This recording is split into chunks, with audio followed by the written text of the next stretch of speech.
damos la bienvenida a un nuevo día dentro de este ciclo de conversatorios organizados por la Inspección de Educación Inicial del Distrito de José C. Paz. En este día tan particular nos convoca una temática interesantísima que nos interpela a todos los docentes al momento de poner en acto nuestra práctica docente en las salas del Jardín de Infantes. Estamos hablando de la Ley Nacional 26.150, que da marco a la educación sexual integral, atravesando todos los niveles obligatorios de nuestro sistema educativo. El conversatorio de hoy se llama Hablemos de ESI. Hablar, pensar, sentir la ESI en el nivel inicial. Acompañar las trayectorias de los niños, garantizando el derecho a recibir educación sexual integral a lo largo de toda su trayectoria escolar. En el día de hoy nos acompañan la profesora y licenciada en Ciencias de la Educación, Natalia Grise, quien se desempeña como profesora en el Instituto de Formación Docente y también en la Universidad Nacional. También nos acompaña la profesora de Biología y licenciada en Enseñanza de las Ciencias, Melissa Panarello. Se desempeña en el nivel secundario y también en el nivel superior en el Instituto de Formación Docente. Ahora vamos a dar paso a nuestra inspectora de nivel, señora Débora Baqué, pero antes quiero recordarles que una vez iniciado el conversatorio, se habilita el chat para que todos puedan dejar las preguntas que consideren oportunas y las mismas van a ser retomadas en un futuro conversatorio. Que tengan una excelente jornada y que disfruten de este conversatorio tan importante para nuestro nivel. Muchas gracias. Gracias, Mónica. Buenos días a todos y todas. Es un placer volver a encontrarnos por nuestro canal del nivel inicial de José C. Paz. Como hemos escuchado en la presentación, hoy nos acompañan dos profesoras, ambas del Instituto Evangélico de Educación Superior de José C. Paz. Destaco esto porque esta visita es una propuesta de trabajo en la conformación de dicho instituto y en particular de su directora, la profesora Silvia Giardinotto, a la cual le agradecemos también esta gran posibilidad. Las profesoras Natalia Grise y Melissa Panarello son especialistas en el abordaje de la educación sexual integral. Hoy abordarán junto a nosotros a qué nos referimos cuando hablamos de la transversalidad de la enseñanza de la ESI. Y me parece que su presencia abrirá seguramente caminos de debates que considero personalmente muy necesarios en nuestro nivel educativo. ¿Y por qué digo esto? Uno podría decir que la Ley de Educación Sexual Integral se sancionó ya en el año 2006. Su obligatoriedad tiene más de 10 años de existencia. Podemos decir que existe infinidad de materiales de actualización docente, y si lo miramos desde las escuelas, sabemos que organizan sus proyectos institucionales teniendo como uno de sus fundamentos la educación sexual integral. Sin embargo, no deja de ser para nosotros los docentes una temática controvertida para su abordaje, no solo desde los contenidos curriculares, sino con respecto y particularmente a la vinculación de la ESI a todas nuestras formas de sentir, pensar y vivir la sexualidad. Hablar de ESI, entonces, es poder repensarnos en torno a los vínculos profundos que tiene ella con la posibilidad de nuestros niños y niñas de ser alojados en el mundo en un marco de respeto a la diversidad, a la pluralidad de elecciones, a ser cuidados en un marco de derecho que los asiste como niños.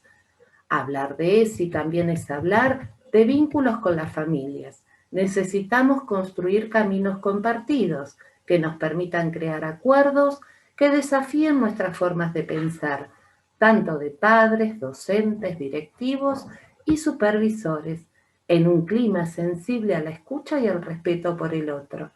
Es por ello, Natalia y Melissa, que nos parece importante generar este espacio de debate, de reflexión, de explorar otros sentidos en torno a la ESI, que nos permita, por medio de la deliberación colaborativa de los docentes, avanzar en nuestras instituciones educativas en el abordaje de la ESI. Sabemos que no es tarea fácil abordar esta tarea. desde un marco reflexivo de nuestras prácticas, pero también sabemos que la experiencia, tanto profesional, formativa, la inquietud y, por qué no, la militancia en torno a una educación liberadora de las miradas hegemónicas en torno a la sexualidad, es parte de la práctica educativa que ustedes nos expresan permanentemente y a diario. Es por la confianza y seguridad en qué manos colocamos este conversatorio que no me queda más que decirles gracias y bienvenidas, esperando que este camino que iniciamos hoy lo podamos continuar tanto en la virtualidad como en la presencialidad. Bienvenidas y adelante, queridas Natalia y Melissa, al nivel inicial de José C. Paz. Hola a todos y a todas, esperamos que se encuentren bien en este contexto tan adverso que nos toca vivir. En esta oportunidad nos encontramos junto a Melissa Panarello y quien les habla, Natalia Grise, para dialogar y reflexionar en torno a la ESI, la educación sexual integral como un derecho y abordada desde el enfoque de los derechos humanos. Con ustedes vamos a compartir hoy los marcos legales que sustentan la enseñanza de la ESI en nuestro país, como también algunos marcos teóricos que les permitan a cada uno y a cada una poder planificar, programar y abordar prácticas de enseñanza de la ESI en el acontecer diario de las instituciones en las cuales se estén desempeñando. Para eso, como seguramente ustedes ya bien saben, la ley 26.150, que establece el Programa Nacional de Educación Sexual Integral, se estableció en el año 2006, y ese mismo año, en la Ciudad Autónoma de Buenos Aires, se establece la propia Ley de Educación Sexual Integral. En el año 2015, en la provincia de Buenos Aires, se establece la Ley 14.744.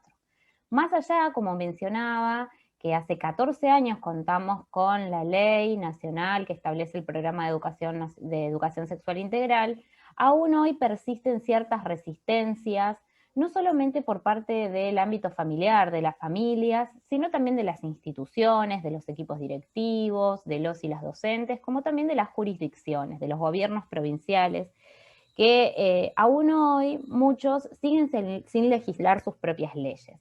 Más allá de estas resistencias que podemos percibir en la vida diaria, en el sistema educativo, debemos contemplar que la ESI es un derecho de todos los y las estudiantes de todos los niveles educativos y modalidades.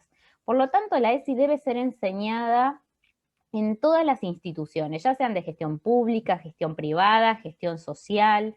Y si no se enseña la ESI, ante todo estamos vulnerando los derechos de los y las estudiantes de todos los niveles educativos, de nivel inicial, primario, secundario y de nivel superior.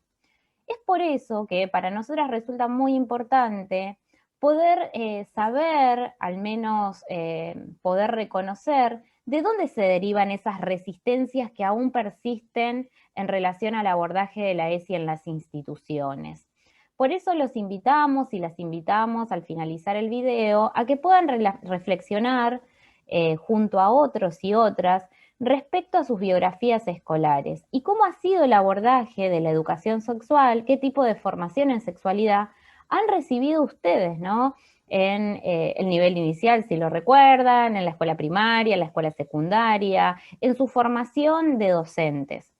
Porque esto nos va a permitir poder visualizar qué preconceptos, qué conceptos tenemos en relación a la sexualidad. Esta gran pregunta que un poco va a atravesar nuestra charla, que tiene que ver con a qué nos referimos cuando hablamos de sexualidad, qué implica la sexualidad para cada uno y para cada una, ya que esto resulta ser muy importante para poder abordar la educación sexual en las instituciones en las cuales nos desempeñemos.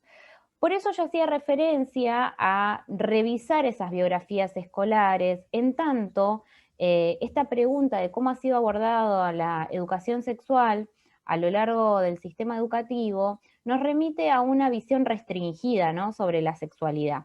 Una visión de la sexualidad que tiene más que nada que ver, perdón, el trabalenguas, que tiene que ver con una mirada acotada, vinculada a los aspectos biológicos, a los procesos genitales, a los procesos reproductivos, que deja de lado los procesos subjetivos de las personas, ¿no? Esa mirada anclada solamente en los cuerpos, ¿no? Si nosotros hacemos un breve recorrido sobre nuestro sistema educativo y nos detenemos en la ley 1420 de educación, que es la primera ley que organiza nuestro sistema educativo, en ella encontramos contenidos diferenciados para varones y mujeres. Las mujeres debían aprender economía doméstica, labores domésticos, y los hombres tenían que aprender actividades vinculadas a los ejercicios militares y actividades agropecuarias. Esta diferenciación de actividades por género, ¿no? Anclada en esos cuerpos. Esto no se diluye en el tiempo, sino por el contrario.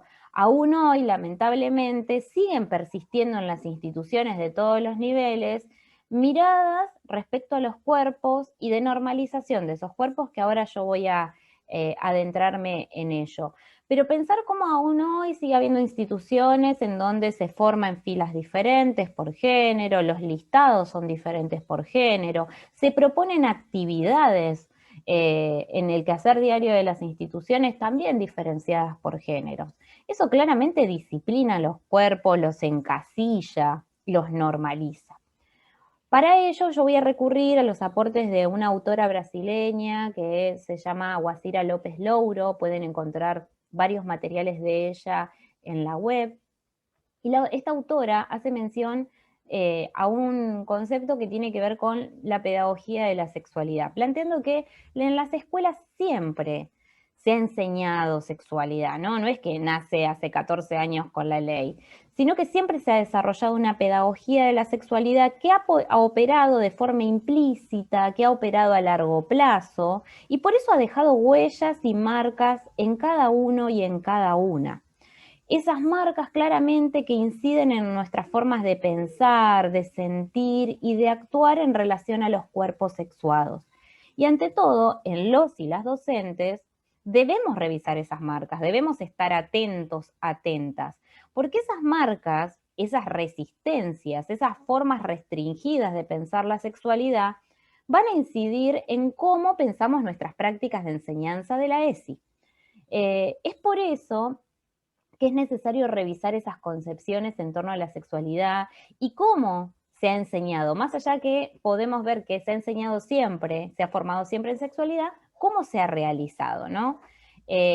Ante ello debemos saber que cuando hablamos de sexualidad, habitualmente esta es una de las dimensiones sociales de la vida social humana más naturalizada.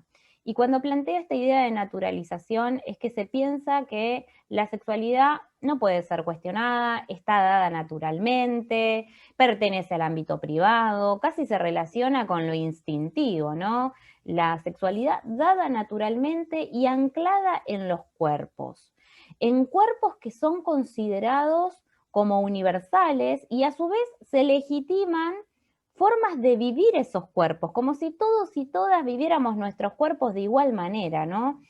Estas ideas que las instituciones educativas en todos los niveles han ido reproduciendo se sustenta en la normalización de los cuerpos, ¿no? Y esto de normalización de los cuerpos tiene que ver con el disciplinamiento de esos cuerpos, de tomar a ciertos cuerpos, a ciertas materialidades de los cuerpos, a ciertas experiencias como naturales, como normales, sanas incluso. Esto deviene de la construcción de discursos hegemónicos sobre los cuerpos sexuados, discursos hegemónicos que han reproducido estas ideas, que han legitimado ciertos cuerpos y ciertas vivencias de esos cuerpos sexuados. Discursos hegemónicos que se sustentan en el patriarcado, en miradas cis heteronormativas y binarias. No me voy a detener en estos términos porque después Melissa los va a ir desarrollando con mayor precisión.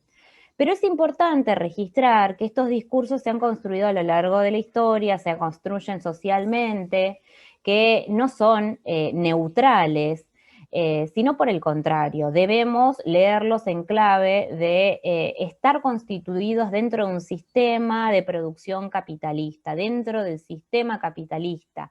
Un sistema capitalista, como cada uno bien sabe y cada una bien sabe, profundiza y se sustenta en las desigualdades sociales, pero también en las desigualdades de género. Los géneros no son dejados de lado y también son atravesados por esas desigualdades. Por eso, como yo les mencionaba esta autora, Guasira López Louro, ella menciona que la sexualidad implica rituales, implica lenguaje, fantasías, representaciones, símbolos, convenciones, condicionamientos, que claramente son construidos social y culturalmente y que varían en el tiempo.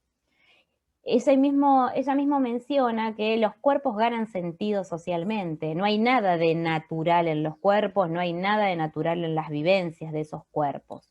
Y debemos considerar desde el marco de las políticas educativas que sustentan a la ESI, que la sexualidad, excede a los procesos genitales y reproductivos, excede esta mirada adultocentrista sobre la sexualidad que la vincula solamente a las relaciones sexuales. Por eso a veces vienen esas resistencias, sobre todo pensemos en el nivel inicial, que muchas de esas resistencias tienen que ver con esta confusión o esta mirada errónea de la sexualidad. La sexualidad implica procesos subjetivos que exceden estos procesos que yo les venía mencionando antes. Por eso la sexualidad incluye aspectos biológicos, psicológicos, sociales, culturales, éticos y jurídicos. Debemos considerar que nacemos con sexualidad. Esta nos acompaña a lo largo de toda nuestra vida, la desarrollamos con nosotras, con nosotros mismos, y también la vamos expresando de diversas maneras a lo largo de la vida. No podemos suponer que los cuerpos son todos iguales y que a su vez expresamos nuestras vivencias de igual manera todos y todas. Planteando esto, claramente desde esta mirada integral de la sexualidad, por eso hablamos de educación sexual integral y debemos remitirnos a ese enfoque integral de la sexualidad que plantea la ley 26.150. Esa mirada integral de la sexualidad está constituida por 5 ejes, ¿no?, que le dan carácter integral. Por un lado, reconocer la perspectiva de género, respetar la diversidad, valorar la afectividad, ejercer los derechos sexuales y reproductivos y el cuidado del cuerpo y la salud. Ya solamente leyendo estos ejes nos podemos dar cuenta que desde la ESI no se plantean solamente los procesos genitales y reproductivos, esa mirada biologicista anclada en los cuerpos, ¿no?, sino por el contrario, vemos una mirada mucho más ampliada de la sexualidad, este enfoque integral. Nosotras nos vamos a detener en 2 de estos ejes que nos parecen importantes y que no pueden ser dejados de lado a la hora de abordar la ESI en las instituciones educativas. Por un lado, lo que tiene que ver con el enfoque de derechos y por el otro lado, el reconocer la perspectiva de género. Respecto a la primera, el reconocimiento de la perspectiva de género, resulta muy importante hacer una aclaración, porque desde los medios de comunicación masivos, desde ciertos grupos conservadores, se ha divulgado esta idea de ideología de género, para de alguna manera reproducir una confusión y desprestigiar a la perspectiva de género. Estas ideas nacen con grupos conservadores que se oponen a la enseñanza de la educación sexual en las instituciones educativas. Primero nacen en Perú, estas ideas rápidamente se empiezan a divulgar en América Latina, con discursos o con leyendas de con mis hijos y mis hijas no te metas, no queremos ideologías de género en las escuelas, y generan esta confusión. Incluso debemos reconocer la perspectiva de género porque estos planteos también pueden llegar a las instituciones, pueden llegar por parte de la familia este tipo de planteos y hay que dar respuesta a ello. La perspectiva de género, por el contrario a este enfoque que decíamos antes de estos sectores conservadores, nace de los estudios de género que se han desarrollado a nivel académico en universidades, a través de investigaciones durante todo el siglo XX y el siglo XXI. La perspectiva de género denuncia, cuestiona, devela la asimetría existente en el ejercicio de poder en un inicio por parte de hombres y mujeres, ¿no? Esa asimetría existente entre hombres y mujeres, Y después esos estudios se profundizan y pasan a dar cuenta que esa asimetría en el ejercicio de poder no solamente contempla a hombres y mujeres, sino esa relación asimétrica es entre hombres, mujeres y diversidades sexuales.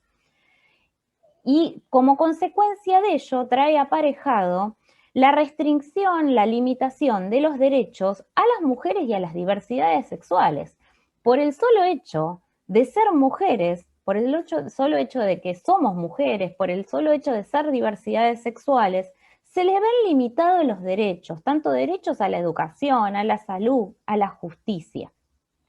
Entonces, el enfoque, la perspectiva de género pasa a cuestionar esas injusticias que son producto de estas miradas hegemónicas sobre los cuerpos sexuados, ¿no? Que yo venía haciendo referencia antes. Miradas hegemónicas que validan ciertos cuerpos sobre otros, que legitiman ciertos cuerpos sobre otros, que le dan valor e incluso los posicionan en un lugar de poder sobre los otros cuerpos. Por eso es importante reconocer la perspectiva de género, porque la perspectiva de género nos permite pensar esas relaciones desiguales a lo largo de la historia. La perspectiva de género nos permite pensar y luchar por la igualdad de género, por seguir luchando por nuevos derechos.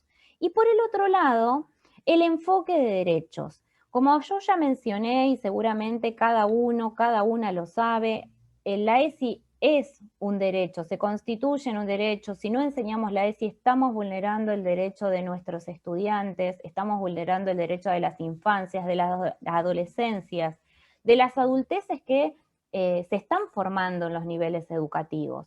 Y a su vez, el abordaje de la ESI se debe dar desde el enfoque de los derechos humanos. Para eso debemos reconocer que los derechos humanos son inherentes a las personas por el solo hecho de ser seres humanos, que el Estado se constituye como garante de esos derechos y nosotros y nosotras, las y los docentes, también debemos garantizar esos derechos, porque si no estamos vulnerándolos. Y a su vez luchar por ampliar, ¿no?, los derechos de todas, de todos, de todes.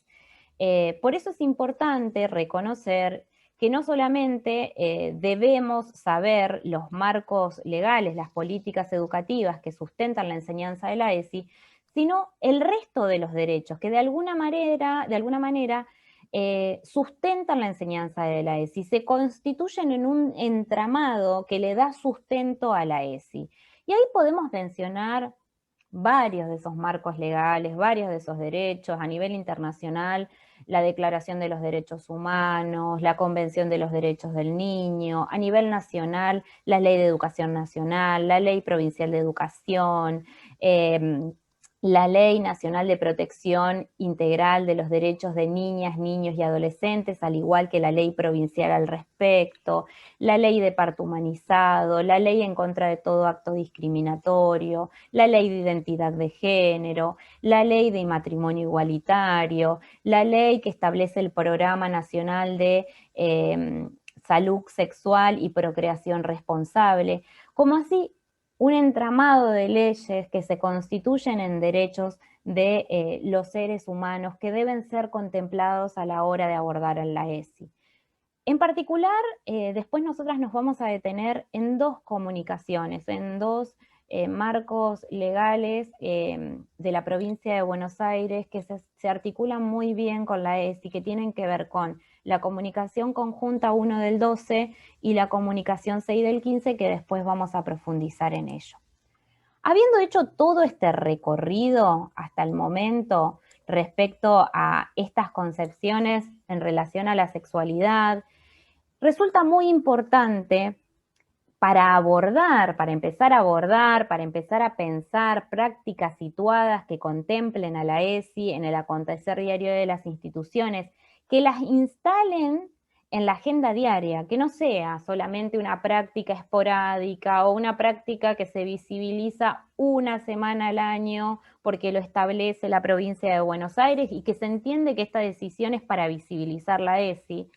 Por el contrario, debe darse todos los días. Y para ello debemos recurrir a las puertas de entrada a la ESI, que está establecido desde el Programa Nacional de Educación Sexual Integral, como en todas las documentaciones al respecto, estas 3 puertas de entrada a la ESI, pero para partir debemos ante todo reflexionar sobre nosotros y nosotras mismas. Por eso les planteábamos antes este ejercicio de revisar sus propias biografías escolares, ¿no? Y poder visualizar cómo ha sido abordada la ESI en ese recorrido de formación. A partir de poder visualizar estos 2 enfoques sobre la sexualidad, ese enfoque más restringido, este enfoque integral de la sexualidad que plantea la ESI, es que podemos empezar a abordarla.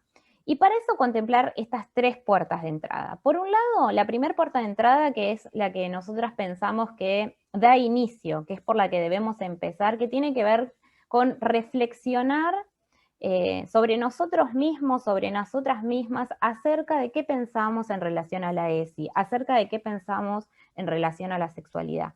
¿Qué preconceptos, qué marcas, qué huellas han dejado esa pedagogía de la sexualidad? Si aún persisten esas miradas o esos enfoques restringidos, esos discursos hegemónicos sobre la sexualidad y sobre los cuerpos sexuados. Por el otro lado, la segunda puerta remite a la enseñanza de la ESI, que contempla el desarrollo curricular, los emergentes y la organización institucional. El desarrollo curricular, sabemos que la ESI está incluida en el currículum escolar. Pero aparte de ello, debemos abordarla estableciendo relaciones con los contenidos a enseñar.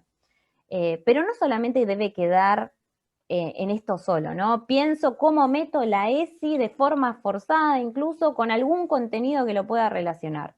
No solamente la ESI permite establecer relaciones con todos los contenidos a enseñar, sino también contemplar los emergentes que surgen en la vida cotidiana de las instituciones. Esas situaciones que a veces las tomamos como problemáticas, también son una posibilidad de enseñanza de la ESI. Esas situaciones que surgen en los patios, que surgen a la entrada, a la salida, que surgen con una reunión con las familias, que surgen en una reunión con el personal docente, que surgen con alguna pregunta de los niños, de las niñas, que va surgiendo en la vida diaria y que son una posibilidad, son una puerta de entrada para la enseñanza de la ESI, que no podemos dejar de lado esas situaciones, sino que las debemos leer en términos de la educación sexual integral y abordarla desde esa manera, generar líneas de acción a partir de ella. También la organización institucional.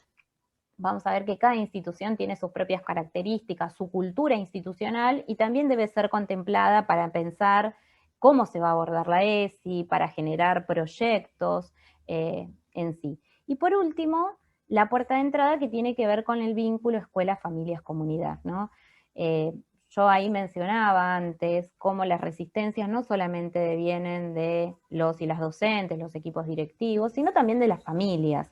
Y si aún hoy estamos hablando y explicando de qué se trata la ESI, porque muchos y muchas docentes todavía no han podido profundizar al respecto, pensemos que las familias tampoco tienen que por qué saberlo, porque no tienen los conocimientos vinculados a esto. Entonces, por eso es necesario ese vínculo, esa relación escuela, familia, comunidad, poder gestar puentes de comunicación, de reflexión en torno a lo que es la ESI.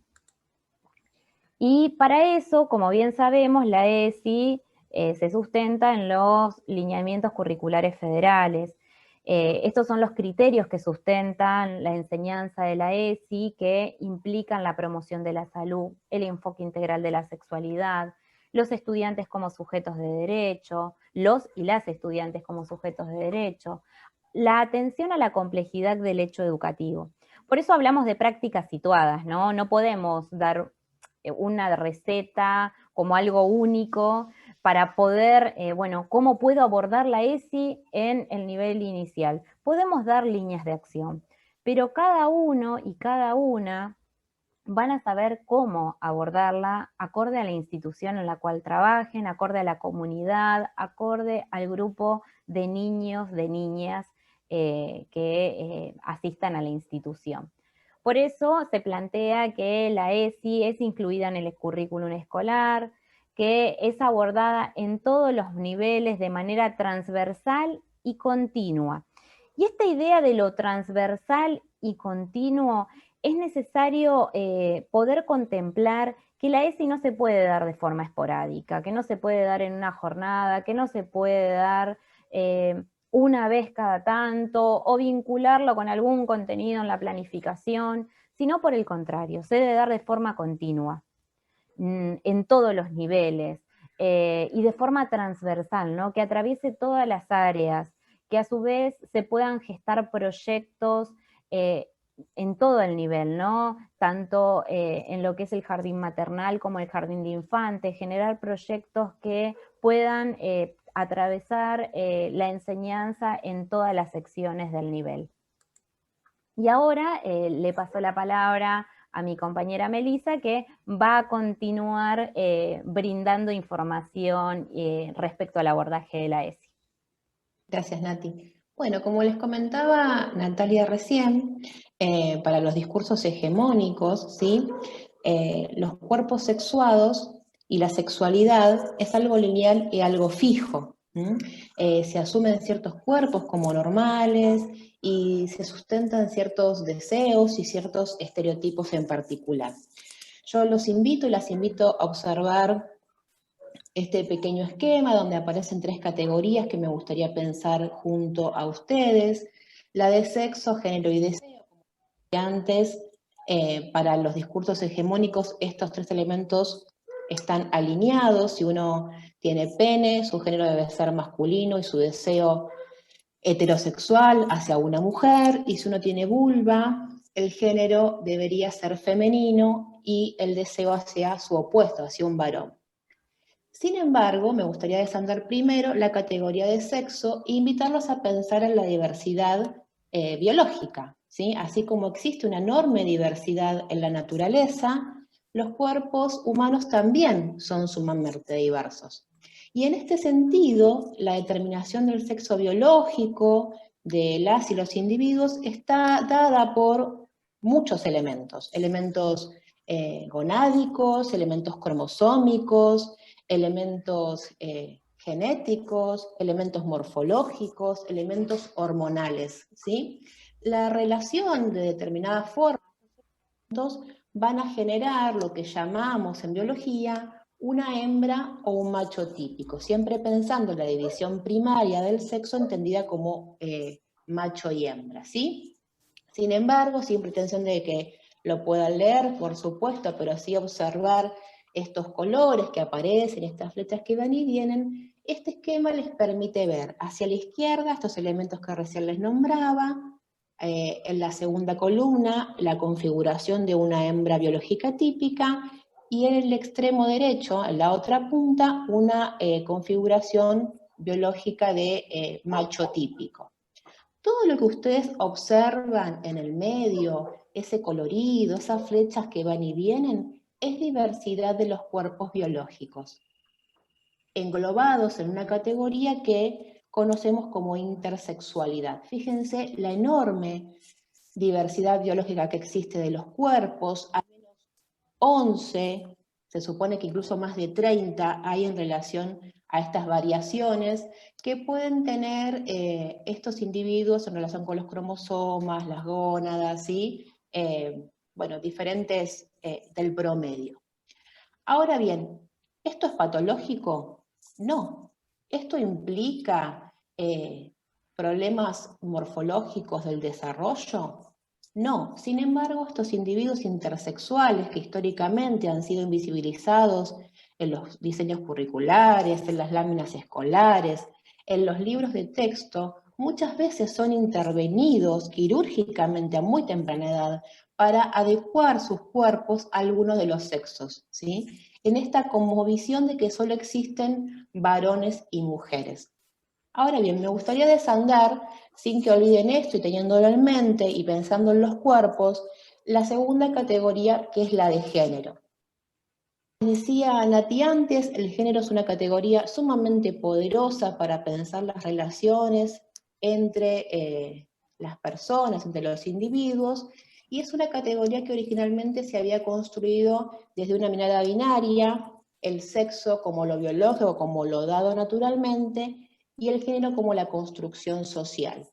Sin embargo, hoy sabemos que el género es mucho más que eso, ¿sí? Y que el género construye cuerpos, construye corporalidades correctas o incorrectas. Y en este sentido me gustaría basarme en las ideas de la filósofa estadounidense Judith Butler, quien dice y sostiene que que el género es performativo. ¿Y qué significa que algo es performativo? Podemos decir que cuando es performativo es realizativo, por ejemplo, y que existe una vinculación directa entre el lenguaje y la acción. Para que algo sea performativo, un efecto, ¿sí? Y en el momento en que yo manifiesto o digo algo desde el lenguaje, estoy produciendo un efecto. Por ejemplo, si decimos, es una niña, nuestra actuación con respecto a lo que implica ser una niña produce una acción particular, ¿sí? Y esa acción que generamos, que a veces consideramos natural, dada, interna, es sin duda construida y reconstruida socialmente y sostenida en el tiempo, ¿sí? E incluso muchas veces quien no cumple con esa asignación que implica aquello que se dice, esa actuación que implica aquello que se dice, sufre consecuencias, porque hay una vigilancia muy fuerte sobre esto. A veces una vigilancia más informal, por ejemplo, en la violencia, en el acoso, o a veces desde organismos más institucionalizados, como son la medicina o incluso las instituciones educativas. Para Butler, el cuerpo, ¿sí?, es la materialidad del género. O sea, el género se materializa y se manifiesta en ese cuerpo. Y estos individuos, muchas veces, como les decía, fíjense cómo se adapta ese cuerpo al género o a la expectativa a que ese género remite. Y en este sentido se les vulneran derechos, o sea, se los interviene quirúrgicamente, aunque no tengan riesgo de vida, por ejemplo, en el caso de los individuos intersexuales, o en el caso incluso de los individuos trans, ¿sí?, también se les vulneran los derechos en relación con la atención médica, con la no inserción laboral, o incluso vinculado a no cumplir con la elección del nombre que ese individuo hace, aunque existan marcos legales con respecto a esto. Ahora bien, pensemos en la tercera columna, que es la de, ¿sí? En el deseo, supuestamente, en los discursos hegemónicos es lineal, hay solo dos posibilidades de deseo, que si uno es mujer, bueno, se desea un hombre, y si uno es hombre, se desea una mujer, solo hay un deseo que puede ser heterosexual. Sin embargo, sabemos que existen diversidad de deseos, muchísimas formas de desear a otro. Entonces vemos cómo esta linealidad entre sexo, género y deseo estalla, claramente estas flechas estallan en la vivencia real de la sexualidad de cada individuo, ¿sí? Y en este sentido se vuelve importante poder empezar a nombrar esa diversidad. ¿Por qué? Porque lo que no se nombra, porque lo que no se dice, se invisibiliza. Muchas veces en pos de decir, bueno, pero ¿para qué ponemos tantas categorías si todos somos humanos? Esos discursos en realidad están escondiendo que se quitan derechos a estas diversidades, ¿sí? Uno de los mayores avances en materia de derechos que tuvo nuestro país ha sido la Ley de Identidad de Género. Pero pensemos a qué remitimos cuando hablamos de identidad de género, ¿sí? La identidad de género responde a la pregunta ¿quién soy? Y tiene que ver con la vivencia interna que cada individuo hace en relación al género y cómo se autopercibe. Estas identidades pueden ser identidades cis o identidades trans. Van a ser identidades cis cuando el género asignado al nacer coincida con la vivencia y la autopercepción que la persona tiene en relación con su género, y van a ser identidades trans cuando haya una diferencia, ¿sí?, haya una transición entre el género asignado al nacer y cómo es autopercibe y cómo es la vivencia interna en relación al género. Dentro de las identidades trans, en esa transición, en ese camino que se hace de lo asignado a lo deseado, podemos incluir una enorme diversidad, como son los y las individuos transgénero, las travestis o transexuales. También existen las personas no binarias, ¿no? Que es incluso un espectro más amplio. Las personas no binarias son aquellas que no se identifican ni con un género ni con el otro, o que pueden fluir de un género al otro, según su estado de ánimo, su humor, sus sensaciones en ese momento. Las personas no binarias no se identifican ni con lo femenino ni con lo masculino solamente, ¿sí? Bien, ahora pensemos entonces qué es la orientación sexual. La orientación sexual, en este caso, pregunta, ¿quién me gusta? ¿De quién me enamoro? ¿Sí? Es la atracción afectiva y sexual que tenemos hacia las otras personas según su género. Y aquí también tenemos una enorme diversidad. Puede ser una vivencia de orientación vinculada a ser lesbiana, ser gay, ser bisexual, ser heterosexual, bueno, que además conocemos todos. La más legitimada.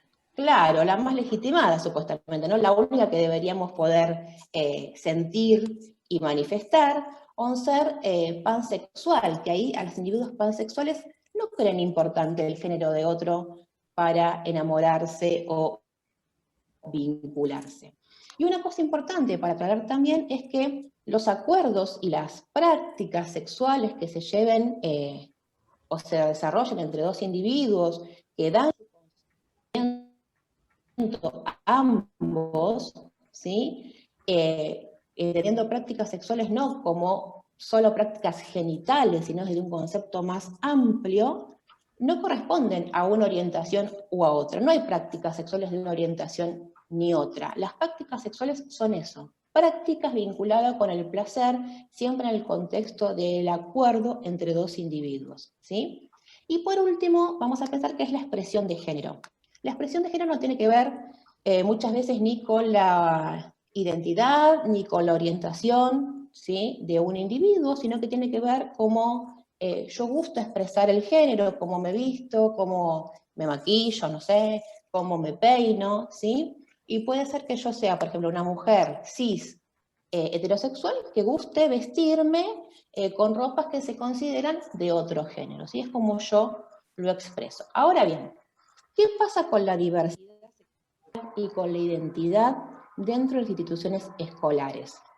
Y aquí me gustaría referirme, más allá de lo que ya vino trabajando Natalia en relación con los marcos legales que existen a nivel nacional y provincial, a una comunicación muy interesante, que es la comunicación 6 del 15, ¿sí? La comunicación 6 del 15 tiene un marco teórico muy rico para ser abordado y también presenta particularmente como un elemento interesante los protocolos de actuación para trabajar dentro de las instituciones y no vulnerar el derecho de las niñeces y las adolescencias. ¿Por qué es importante pensar en esto? Porque las instituciones educativas, aún hoy, son por lo general el segundo lugar de exclusión de los individuos trans. El primero es la familia y el segundo las instituciones, ¿sí? Y suele darse en ellas lo que Diego Sempol llama ideologías prácticas. ¿Qué significa esto? Que la organización de la institución, en los discursos que se desarrollan en la institución, en las rutinas, en los espacios que compartimos, se cristalizan nuestras ideologías, ¿sí? O sea, volvemos en práctica educativa aquello que pensamos, que creemos, que consideramos. Y se da básicamente en dos manifestaciones. Una es la presunción de heterosexualidad de las niñas, niños y adolescentes y de sus familias, ¿sí? Y la otra es la confusión entre los términos que trabajamos recién, ¿sí? Entre identidad, orientación, práctica, ¿sí? Parece no estar muy claro esto y confundirse esos términos. Entonces, muchas veces las instituciones cuando intervienen, ¿sí?, sobre alguna niñez que se manifiesta no heteroconforme, lo hace intentando revertir esa situación, ¿no? Como desconsiderando la palabra del otro, la manifestación del otro, poniéndolo en duda, pensando en que, bueno, que es un momento, que ya se va a pasar, que ya va a crecer y esto se va a terminar. Y entonces, si esto no sucede y esa persona y ese niño se sostiene, o esa niña se sostiene en esto, se lo patologiza, ¿sí? Parece que se necesitara la palabra de un experto externo que venga a decirnos que esa vivencia de ese individuo es legítima. Y aquí es donde se hace muy importante volver a pensar en la primer puerta de entrada que les planteaba Natalia al principio, ¿sí?, que es trabajar sobre qué nos sucede a nosotros con la sexualidad. Porque en esa deconstrucción, en ese analizar, en ese pensar sobre nuestros propios sentimientos, sensaciones, es donde podemos acompañar de mejor manera a las infancias. Me interesaría específicamente abordar algunos puntos del protocolo que manifiesta esta comunicación, que son muy significativos para tener en cuenta, y los voy a leer para no salir de aquí. Dice, llamar al, como está con una X en la comunicación, me voy a tomar la libertad de hablar con la E, ¿sí? Llamar al alumno por el nombre de pila elegido, relegando a segundo lugar si hay adecuación con el DNI. Esto tiene que ver, como decía Nati antes, cómo se articulan los diferentes marcos legales, ¿sí? Porque esto tiene que ver con la ley de identidad de género. Las planillas de inscripción y los estados administrativos en general deben dar cuenta de la diversidad de configuraciones familiares y de la identidad de género asumida por los integrantes de la misma, como las niñas, niñas y adolescentes que se inscriben en la institución. No se debe solicitar diagnóstico médico, endocrinológico, psicológico o psiquiátrico, dado que no constituye un requisito para reconocer la identidad de género autopercibida. La solicitud de los mismos vulnera el proceso de construcción de identidad y atenta contra los derechos. Si no hay adecuación del DNI, recordar que el número de documentos será lo de mayor validez para el registro de cada alumno. En el caso del boletín, el mismo puede llevar el nombre de pila elegido por el alumno o estudiante, igual que el registro de asistencia. Para el uso de los espacios institucionales, y aquí se puede dar muchas instituciones un gran emergente y una oportunidad para trabajar la ESI, decía entonces, delimitados por género, se acordará con los actores institucionales a partir de las necesidades personales. Por ejemplo, nunca, y repito, nunca puede obligarse a un niño, niña o adolescente a ir a un baño al que no quiere ir, incluyendo la segregación de un baño para el uso de los docentes. Todo sujeto tiene libre derecho al desarrollo de su persona conforme a su identidad de género. Bien, creo que la resolución en este sentido, la comunicación, perdón, es muy clara, ¿sí? Tenemos que pensar que el jardín es una institución social donde nosotros recibimos a los niños, a estas niñeces, desde una política de cuidado, de reconocimiento del otro, ¿sí?, del reconocimiento de la diversidad, y las docentes como funcionarios públicos, no entendiéndonos del sentido burocrático, sino como funcionarios que representamos al Estado para garantizar derechos, somos responsables en acompañar a estas niñeces. Que las instituciones escolares muchas veces son espacios donde cristaliza lo social, también son espacios donde se construye y reconstruye significados socioculturales y nuevos sentidos, ¿sí? Y que el cuidado siempre es la expresión más alta de amor de la relación pedagógica y que es nuestra responsabilidad acompañar a estas niñeces. Y cuando trabajamos la ESI, y a veces también cuando no la trabajamos dentro del ámbito escolar, sufren o aparecen situaciones, ¿sí?, situaciones a las que debemos dar respuesta cuando la trabajamos a veces, y eso a veces como docentes nos asusta un poco, las niñeces nos cuentan, ¿sí? Y se apoyan en nosotros y nos piden ayuda. Y entonces es importante conocer los protocolos que aparecen en la comunicación conjunta 1 del 12 en relación con situaciones de conflictivas, ¿sí? Por ejemplo, situaciones de violencia o situaciones de abuso. Bien, vamos a pensar ahora también entonces un poco en la segunda puerta de entrada que les planteaba Natalia antes. Hemos desandado un poco la primera, un poquito nada más la primera. Vamos a pensar un poco en la segunda, ¿sí? Estos emergentes que nos interpelan y que aparecen en el jardín. Bueno, nosotros elegimos algunos que nos parecieron interesantes para compartir, y el primero es instalar la ESI en todas las reuniones con las familias. Pensemos esto, pensemos que desde que ponemos un pie adentro del jardín, ya estamos trabajando la ESI. ¿Sí? Cuando esas familias son recibidas, todo lo que hacemos y toda esa organización institucional está mostrando nuestro posicionamiento en relación con la educación sexual integral. En este sentido, es importante planificar esos encuentros. Es importante pensar incluso cómo me voy a presentar. ¿Me voy a presentar como la señorita? ¿O me voy a presentar como Melissa Panarello, profesora del nivel inicial? Bueno, en mi caso nosotros era nivel inicial, pero profesora del nivel secundario. O sea, ¿cómo me voy a presentar? ¿Sí? ¿Qué relación con la ESI tiene esto en mi discurso, desde la mirada del género, de esas construcciones históricas que se han hecho? Cuando hacemos la planilla de inscripción de la institución, ¿qué dice esa planilla? ¿Cómo está organizada? ¿Aparece madre, padre? ¿Aparece familia? ¿Qué configuraciones de familia estamos tomando? ¿Sí? En la entrevista, ¿qué vamos a preguntar? ¿Qué es necesario preguntar realmente? ¿Sí? ¿Hasta dónde vamos a ir en relación a ir generando este vínculo con las familias?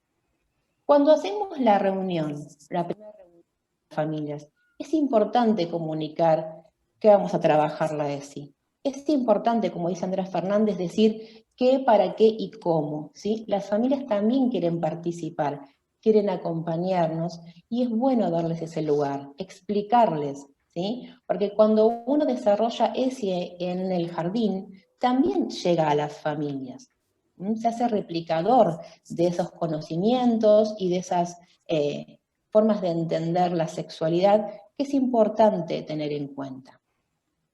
Bien, muchos sabemos que ustedes seguramente en muchas instituciones ya no sucede en relación con los agrupamientos y las formaciones o con los guardapolvos diferentes, pero hay instituciones donde sí, todavía se siguen usando guardapolvos diferentes, no solo en relación con los colores, ¿no? Que bueno, tienen muchos simbolismos, pero también con las formas de esos guardapolvos o de esos uniformes.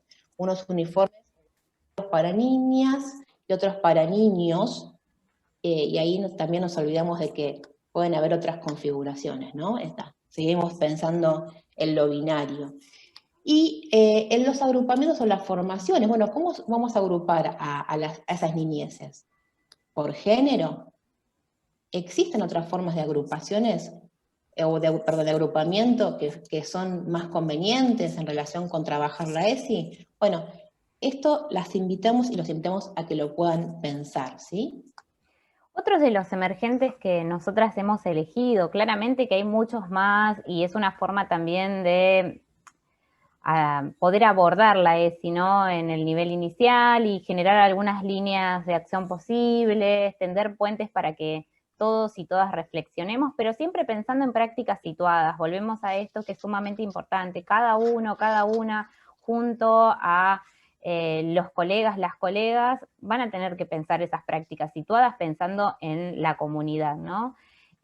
También apoyando lo que mencionaba antes Melissa, también poder reflexionar en torno a los espacios y las actividades que no sean separadas por géneros, ¿no?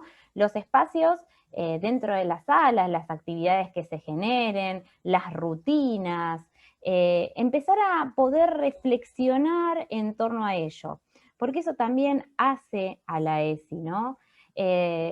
como mencionábamos, repensar esos espacios de juego, la actividad física, los actos escolares, todas actividades y prácticas que se dan en todos los niveles, no solamente en el nivel inicial, y que muchas veces están atravesados por esos discursos sobre los cuerpos hegemónicos, sobre esa división de género binaria, ¿no? Entonces, debemos tener presente que una forma de no vulnerar las infancias, los deseos, los sentires de esas infancias, tiene que ver con no obligar a los niños y a las niñas a realizar actividades por el solo hecho que se corresponden a un género u a otro.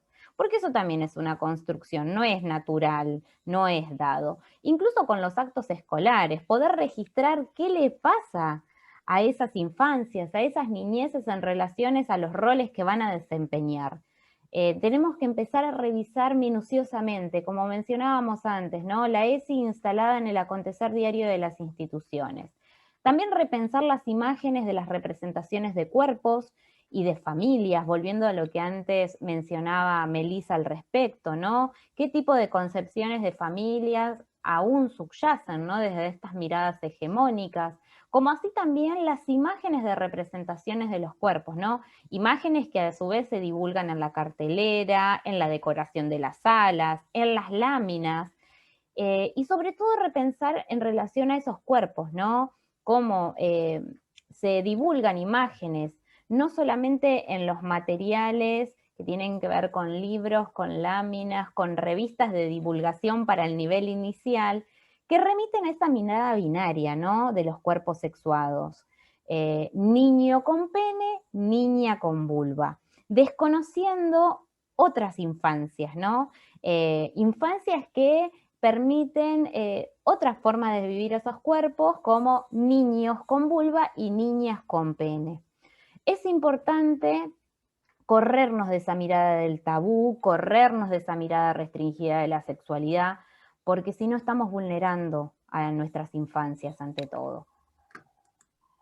Y para continuar, nosotras tomamos un emergente que nos parece muy importante para poder dialogar y abordarlo desde la educación sexual integral, que tiene que ver con el cambiado. Y considerar al cambiado como derecho de las niñas, de las infancias. Ahí nosotras recomendamos un libro que tiene que ver, que después van a ver la tapa, que tiene que ver con esta temática en particular y aborda esta temática como tantas otras, que la coordinadora de ese libro es Gabriela Ramos. Y pensar el cambiado como derechos de las niñas, ¿no? De nuestras infancias. Esta idea que circula incluso de que hay una normativa, hay una comunicación que avala el no cambiado, ¿no? Que se debe firmar, las familias deben firmar una autorización porque si no el niño o la niña, en el caso de hacerse pis, de hacerse caca, de ensuciarse, de tener algún imprevisto, no puede ser cambiado si no hay esa autorización. Bueno, debemos aclarar, y seguramente ustedes lo saben, cada una y cada uno lo sabe, que no hay ninguna norma que avale el no cambiado. No hay ningún tipo de resolución, comunicación al respecto. Y ante todo, no hay comunicación al respecto, ¿por qué? Porque si no cambiamos a esos niños, a esas niñas, estamos incurriendo en la vulneración de otros derechos, ¿no? Al no cambiarlos, incurre en el abandono de personas. Y esto está contemplado no solamente en la Convención de los Derechos del Niño a nivel internacional y la cual nuestro país adhiere, sino también está avalado desde lo que es la Ley Nacional de Protección Integral de los Derechos de Niñas, Niñas y Adolescentes, como así también la ley provincial al respecto.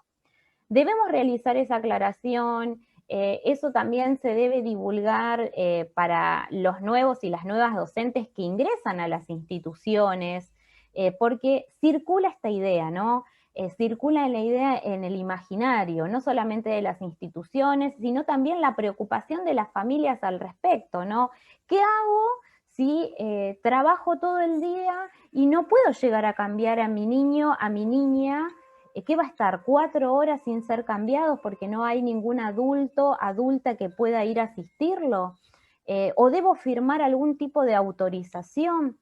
Sabemos que esto está atravesado por los miedos, no lo desconocemos, no desconocemos los miedos que atraviesan las situaciones de vulnerabilidad también hacia los y las docentes en relación a las situaciones de abuso y el temor que se ha desarrollado en los últimos años, fundamentado en muchos casos con denuncias que muchas veces tenían que ver con el abuso de los menores en el ámbito familiar, ¿no?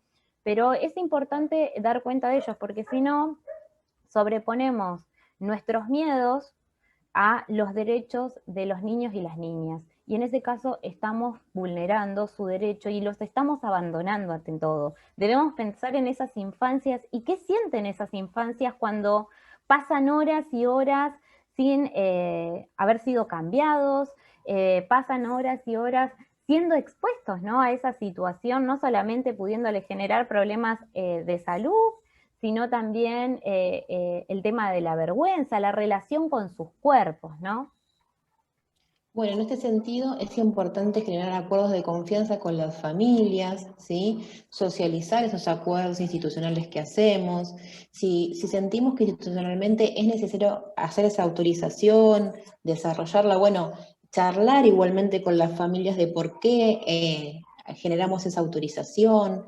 Si no hay autorización o esa familia no la firmó, no dejar a ese niño o sino pensar otras estrategias, como, bueno, cambiar en presencia de un compañero o una compañera que me dé tranquilidad de que somos dos en esa situación. También es importante en el momento del cambiado narrarle el procedimiento a los niños y las niñas para que sepan qué estamos haciendo, comentar sus partes con los nombres adecuados para que ellos lo conozcan, puedan dar cuenta de las partes de sus cuerpos, en este vínculo que se da durante el cambiado. Pero sobre todo, como les decíamos antes, la ESI está en todas partes de la institución. Entonces, si yo, como maestro, como maestra, como equipo de conducción, desde el inicio de ese vínculo con las familias, establezco este trabajo, estas formas de trabajo, y les doy confianza y tranquilidad, probablemente podamos no vulnerar ningún derecho y acompañar a las infancias como debemos hacerlo. Y bueno, pensando algunas líneas de acción posibles, ¿no?, de enseñar la ESI durante el aislamiento social preventivo y obligatorio. Es necesario, como yo mencionaba, y vuelvo sobre esto, de pensar las prácticas situadas como se piensa cualquier práctica de enseñanza. La ESI también debe ser pensada, debe ser planificada. Por eso, durante la continuidad pedagógica no se deja de enseñar la ESI. Por el contrario, como cualquier otro contenido de otra área a enseñar en el nivel inicial, la ESI también debe ser enseñada en la continuidad pedagógica. Claramente debe ser planificada ese abordaje, esa enseñanza, se deben desarrollar prácticas situadas que contemplen el acontecer diario de las instituciones y en este caso pensar en que el desarrollo de esas prácticas se va a dar en el marco del hogar de los niños, de las niñas, de las infancias, porque los niños y las niñas van a estar siendo acompañados y acompañadas por sus familias. Entonces también hay que planificar, por eso nosotros hacemos referencia que es necesario reconfigurar la propuesta presencial en relación al abordaje de la ESI. Como cada uno y cada una de nosotros, de nosotras, siendo docentes, hemos reconfigurado nuestras propuestas de enseñanza en este contexto de ASPO, la ESI no puede estar por fuera de ello, se debe generar una reconfiguración. Y en el caso de que no haya sido incluida en la propuesta original, en la planificación original, debemos hacerlo cuanto antes, porque si no, volvemos a lo mismo, se están vulnerando los derechos de esas infancias. Por eso mencionamos como algo muy importante, y hacemos hincapié, que es algo que ya lo venimos señalando, la revinculación con las familias y el jardín en el contexto del ASPO, ¿no?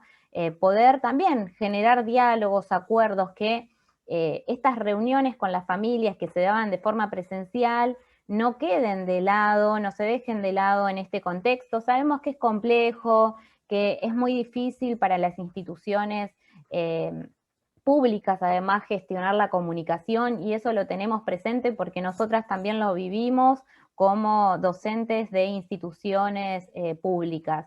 Pero es importante desde los canales de comunicación que tengamos esa revinculación entre las familias y el jardín, ¿no? Ante todo. Poder analizar las situaciones de enseñanza, no dejarlas de lado, poder dar cuenta, bueno, en esos encuentros que se tengan con las familias, en las entregas de bolsones, o los encuentros que se tengan de forma sincrónica a través de plataformas virtuales si se realizan, o a través de los grupos de WhatsApp, también ir analizando esas situaciones de enseñanza en relación a la ESI, ¿no? Porque también permite una puerta de entrada, diríamos, una posibilidad, ya que las infancias están junto a sus familias, también trabajar a la par, ¿no? Tomarlo como una oportunidad. Y claramente saber y concebir que todo proceso, toda práctica de enseñanza implica su planificación, implica su desarrollo, su fase, diríamos, activa, como así también su fase posactiva, la reflexión necesaria. Y si la reflexión se da de forma colectiva, con los compañeros y las compañeras docentes, claramente que se van a poder generar mejores prácticas de abordaje de la ESI. Contemplando, como siempre, y esto va vinculado con lo que yo antes mencionaba, con el abordaje transversal, ¿no?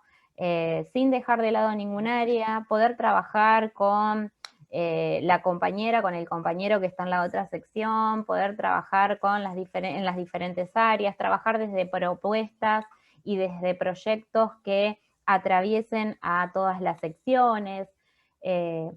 Por eso, no se puede dejar de lado pensar a la ESI de forma transversal y de forma continua, no aislada, porque podemos tener un proyecto institucional muy interesante que aborde todo esto, pero después queda solamente en una actividad que se diluye en el tiempo. Y para continuar ahí, Melissa les va a compartir otras de líneas de acción posibles. Bien, es importante pensar la educación sexual de forma integral, como les decía Nati recién, los vínculos, la intimidad, las emociones, esta oportunidad de trabajo entre jardín y familia, ¿sí? Nosotros estamos ahora siendo apalancados por las familias para poder seguir trabajando con las infancias, y también tenemos una oportunidad de llegar más cercanamente a las familias, acompañarnos mutuamente, que las familias puedan comprender y entender cómo trabajamos en el jardín, qué hacemos, qué actividades proponemos. La ESI también en este contexto, compartir libros, narrativas, audiovisuales, canciones, para trabajar con las y los estudiantes y compartir con las familias. Y muy importante también nos parece el material para las familias, ¿sí? En estos momentos los niños y las niñas preguntan, tienen dudas, que muchas veces son resueltas en el ámbito del jardín, ¿sí? Pero ahora están en casa y tal vez se lo hacen a sus familias, esas consultas o esas preguntas, y esos adultos que los acompañan y las acompañan no saben cómo responderlas, ¿sí? O las responden desde sus marcos ideológicos. Entonces es importante poder proveer a las familias esos materiales que los ayuden también a trabajar la ESI con sus niños y niñas en casa. Ahí podemos recomendar, más allá que ya tienen un tiempo y que hay, creo que yo lo mencioné, que hay que seguir demandándole al Estado para que actualice el material del Programa Nacional de Educación Sexual Integral, pero van a encontrar en la página materiales para los y las docentes, para las familias, para trabajar con las infancias, que aunque tiene ya un tiempo, resulta ser muy interesante. Está todo digitalizado, así que se puede enviar con facilidad. Se puede dialogar con las familias, porque sabemos que hay contenidos que se pueden trabajar con las familias y hay otros que podemos compartir, como mencionaba Melissa, tanto con las familias y con los estudiantes. Por eso queremos acá recomendarles algunas sugerencias, porque van a encontrar mucho material, no solamente marcos teóricos para poder pensar prácticas que aborden a la ESI en las instituciones, sino también algunos marcos teóricos para pensar la ESI en el nivel inicial. Bueno, y estos son algunos de los tantos materiales, como también algunas menciones que nosotras hicimos a lo largo de esta reflexión, de este diálogo que intentamos entablar. Es por eso que, bueno, queremos cerrar este encuentro, que esperamos que les resulte grato, que tienda puentes para pensar a la ESI en el día a día de nuestras prácticas de enseñanza. Y a partir de todo lo que mencionamos, podemos sostener en este cierre que la educación siempre es sexual, ¿no? Y que este pilar, esta idea de que la educación siempre es sexual es uno de los ejes que atraviesa a la ESI, y a su vez la ESI demanda que la comunidad entera pueda hacerse cargo de la educación sexual que ha sido tan acallada, silenciada, mirada desde esta perspectiva del tabú, diría Eleonora Faur. Por eso debemos reconocer, y ahí recupero los aportes de Graciela Morgade, que toda educación es sexual, que las instituciones siempre han enseñado en sexualidad desde una mirada cis heteronormativa, patriarcal, de normalización de los cuerpos que debemos revertir, que debemos abordarlas desde otro lugar. Pero no solamente que la educación es sexual como pilar de la ESI, sino también se debe considerar a la educación como sexuada. Y ahí recupero mucho de lo que decía Meli, ¿no? Cuando hablamos de que la educación es sexual, pero a su vez es sexuada, estamos considerando a los sujetos que constituimos las instituciones. En el caso del nivel inicial, los y las docentes, los equipos directivos, las infancias, que esos sujetos son sexuados, ¿no? Y considerarlos como sujetos sexuales implica reconocer tanto su dimensión deseante, como su dimensión pensante, como su dimensión actuante. Por eso, ahí Melissa hacía referencia a poder reconocernos a nosotras, a nosotros también como seres sexuados, y que por mucho tiempo se ha inculcado una mirada de lo que implica ser la maestra, sobre todo, porque no se incluye directamente al maestro, al profesor de nivel inicial, pareciera que no se puede, ¿no? Y esto se va reproduciendo en el imaginario social, se va reproduciendo en las instituciones, en la formación de docentes. ¿Qué debe hacer esa maestra? No, es la señorita. Por eso lo relaciono con la que planteaba Melissa. ¿Cómo nos presentamos? ¿Quiénes somos? ¿Somos la señorita? ¿O somos la profesora de tal sección? ¿Somos la profesora de nivel inicial, llamada tal, por nombre propio? Es importante sostener eso, por eso hacemos hincapié, sostenemos que toda educación es sexual y que toda educación es sexuada.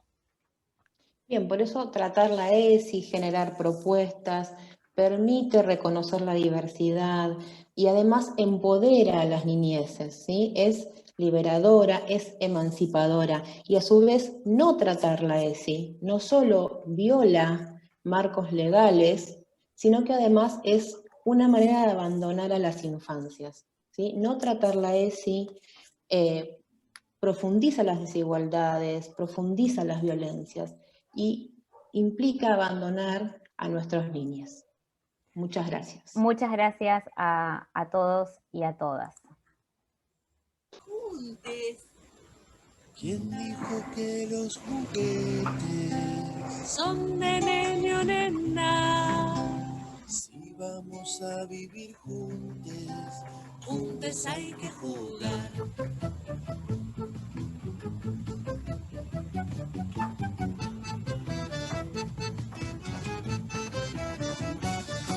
Me gustan tanto los barcos, lo que más quiero es viajar.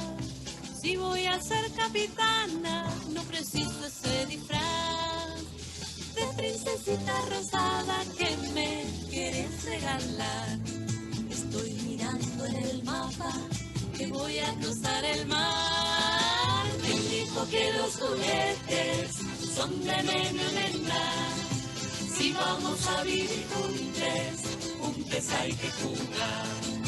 Son tan poquitos colores, el celeste y rosa.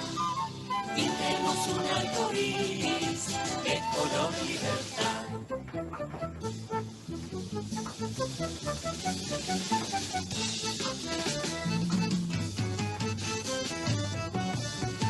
te pido un bebé cuidar, porque cuando sea grande quiero ser un buen papá.